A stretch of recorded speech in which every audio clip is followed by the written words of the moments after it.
Welcome to the deep dive. Today we're tackling acid reflux and heartburn, something that, well, many of you probably know affects you. It's that really common discomfort. It really is. And we've got some solid information here, looking at the science, sure, Yeah. but maybe more importantly, what you can actually do about it. Exactly. Yeah, for a lot of people, it's not just, an occasional thing. It can be a recurring problem that really impacts your day-to-day life. Right. So our aim today is basically to pull out the most effective, scientifically backed strategies from the material we've reviewed to help you understand why it happens and, find some practical ways to maybe reduce or even stop those symptoms. Okay, so let's start with the basics then. What is the core issue here? What's Yep. actually happening in the body?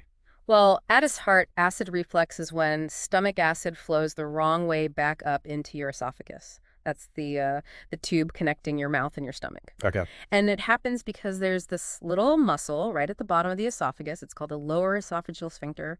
Think of it like a valve. A valve? Okay, yeah, it's supposed to open up, let food down into the stomach, and then snap shut pretty tightly to keep everything else, especially that strong stomach acid, down where it belongs. Right, so the problem starts when that valve maybe gets a bit lazy or Yeah. doesn't seal properly. Precisely. If that sphincter muscle weakens, or maybe it just doesn't close completely when it should, stomach acid can, well, splash back up. And that's the burn. That's the burn, that sensation we call heartburn. That's just the acid irritating the delicate lining of your esophagus. Okay. So a lot of what we'll talk about is finding ways to help that valve work better. And the sources we looked at, they really start with some key lifestyle things, adjustments you can make. All right, let's dive right into those then. First one up seems to be about caffeine, alcohol, and smoking. We hear about these affecting lots of things. How do they tie into reflux? Yeah, it's interesting. These substances can directly affect muscle function, and that includes that valve, the lower esophageal sphincter. How's Well, they tend to relax it. They make it less tight. So when that happens, the barrier between your stomach and your esophagus just isn't as strong, making it easier for acid to, sneak past. Oh, okay. Like caffeine, for instance, it can actually stimulate your stomach to produce more acid, and it has that relaxing effect on smooth muscle, like the sphincter. Alcohol, well, it can irritate the esophagus lining directly, plus it also tends to relax that same muscle. Okay, makes sense. And our material gives some specific numbers to aim for, doesn't it? Something about units of alcohol and cups of coffee? It does, yeah. It suggests trying to keep alcohol under 14 units a week. And for coffee, maybe around 3 to 4 cups a day or less if you find it's a trigger. These are, general guidelines, but pretty actionable starting points. Definitely. And smoking. Well, quitting or cutting down on smoking has tons of benefits anyway, right? But specifically for reflux, it helps too. Nicotine, for example, is known to weaken that sphincter muscle. So reducing smoking allows it to function better. Okay, so being mindful of those three, caffeine, alcohol, smoking, that's a key first step. What's next? Our notes mention something about using gravity. How does that work? Right. This one's quite intuitive, actually. It's a really simple but pretty effective principle. Think about it. When you're lying flat, completely horizontal, Yeah. there's nothing really stopping stomach acid from flowing upwards if that valve is a bit loose. It's just easier for it to travel back up. That's why a lot of people find their symptoms are much worse at night or when they lie down. Oh, okay, so the thanks is pretty straightforward then. Change how you sleep. Exactly. The recommendation is to elevate the head of your bed.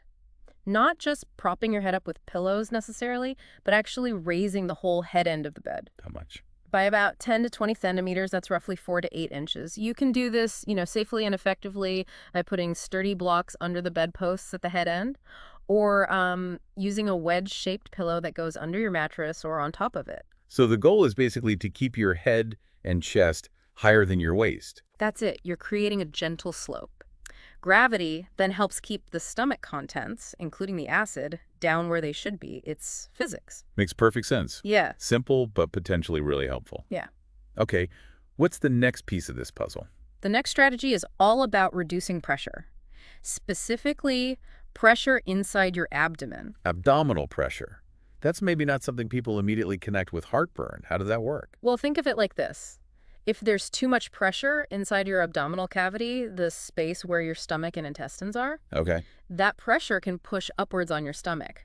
And if the pressure is high enough, it can literally force the contents, including acid, up past that lower esophageal sphincter, even if it's trying to stay closed. Right, like squeezing a tube from the bottom. Exactly like that. It can just overcome the valve's resistance. Okay, I can see that. So what practical things can help lower that pressure? Well, the sources point to a couple of key things. One is surprisingly simple. Avoid wearing clothes that are really tight around your middle. Like tight belts or waistbands? Yeah, exactly. Anything that constricts your abdomen can increase that internal pressure. So, opting for looser fitting clothes around the waist can actually help. That seems like a pretty easy change for most people to try. It really is. And the other significant factor here is managing your weight. If you're carrying extra weight, especially around your belly, That adds to the internal pressure, too. it does significantly. So losing even a modest amount of weight, if you're overweight, can really reduce that pressure pushing on the stomach and consequently ease reflux symptoms quite a bit. That's a good point. Even small changes in weight can have a real impact here. Okay, let's move on to something we all do several times a day, eating. How do our eating habits fit in? Oh, they're huge. Absolutely. The size of your meals and when you eat them can really play a big role in reflux. How so? Big meals are bad. Generally, yes. When you eat a very large meal, your stomach gets stretched. It becomes very full. This naturally increases the pressure inside the stomach, and it also means there's just more volume that could potentially reflux back up. So the idea is smaller meals, maybe more often. Precisely. Eating smaller amounts more frequently throughout the day helps keep the stomach from getting overly full at any one time.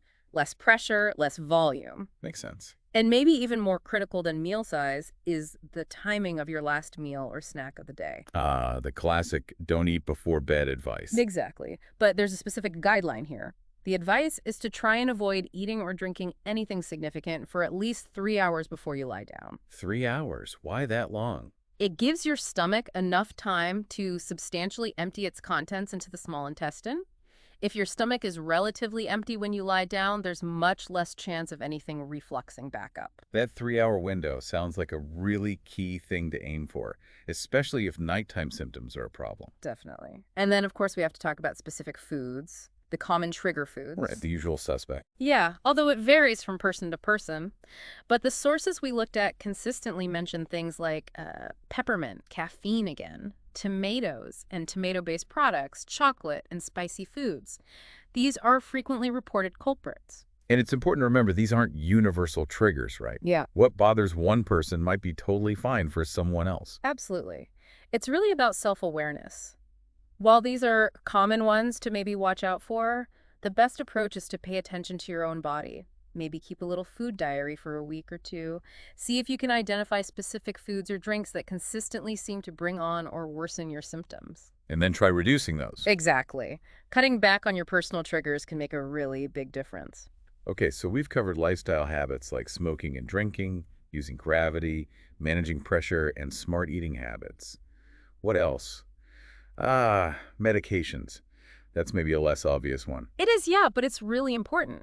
Because, many people might be taking medication for a completely unrelated health issue and not realize it could actually be contributing to their acid reflux. Okay. And our sources listed some examples. They did. Things like NSAIDs, that's non-steroidal anti-inflammatory drugs, like aspirin and ibuprofen. Also diazepam, which is sometimes used for anxiety, theophylline, an asthma medication, and certain types of calcium channel blockers used for high blood pressure, like amlodipine or nifedipine. Wow, that covers quite a range. How do these meds cause problems? Well, it varies. Some, like NSAIDs, can directly irritate the lining of the esophagus and stomach. Others might affect the muscle function, potentially relaxing that lower esophageal sphincter we talked about, making reflux more likely. Okay. Now, the information we have includes a really critical warning here, doesn't it? Something people absolutely need to hear. Yes, absolutely crucial. We have to stress this. Never, under any circumstances, should you stop taking a medication prescribed by your doctor without talking to them first. Right. Because stopping suddenly could be dangerous for the condition it's treating. Exactly. It could have really serious consequences for whatever underlying health issue that medication is managing. So if someone suspects, maybe my reflux got worse after I started this new pill, what should they do? The best thing, the only safe thing, is to have an open conversation with their doctor or healthcare provider. Explain the reflex symptoms, mention when they started or got worse, and ask if there could be a link to any of their medications. And the doctor has options? Yes. They might be able to say, adjust the dosage, or maybe switch you to a different medication in the same class that's less likely to cause reflux. Or they might decide it's best to keep you on the current medication, but also prescribe something like an antacid, or more likely a PPI, a proton pump inhibitor, to help control the acid reflux symptoms. So communication with your doctor is absolutely key there. Don't self-diagnose or self-adjust prescribed meds. Couldn't say it better myself. Always talk to your provider. Okay. Now, towards the end, our sources also briefly touched on something called red flags. What's that about? Right. So while most acid reflux and heartburn can be managed with lifestyle changes or over-the-counter prescribed meds, there are certain symptoms that, if they appear, should prompt you to seek medical attention much more urgently. Because they might indicate something more serious. Exactly. These are signs that it might not just be simple reflux or that a complication has developed.